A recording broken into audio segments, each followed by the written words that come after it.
В едно време, когато светът бил млад и горите били гъсти и непроходими, хората вярвали в съществуването на мистични създания, наречени самодиви. Тези ефирни същества обитавали най-дълбоките и скрити кътчета на природата, далеч от човешките очи. Самодивите били изключително красиви девойки с дълги, златисти коси, които блестели като слънчеви лъчи. Те носели ефирни бели одежди, украсени с венци от диви цветя и се движели с такава лекота, че стъпките им не оставяли следи по земята. През деня се криели от света, но нощем излизали на самодивските поляни, където пеели мелодични песни и танцували под лунната светлина.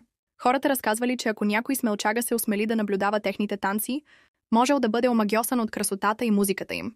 Някои истории дори разказват за млади мъже, които се влюбвали в самодиви и се опитвали да ги последват в техния свят. Но самодивите били свободни духове и рядко се привързвали към хората. Въпреки че самодивите можели да бъдат доброжелателни, помагайки на изгубени пътници или лекувайки болни с билки, те също така били известни със своята непредсказуемост.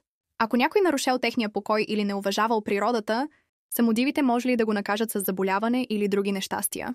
С течение на времето историите за самодивите се предавали от поколение на поколение, като предупреждение да се уважава природата и нейните тайни. Днес тези приказки продължават да живеят, напомняйки ни за мистериозната връзка между човека и природата,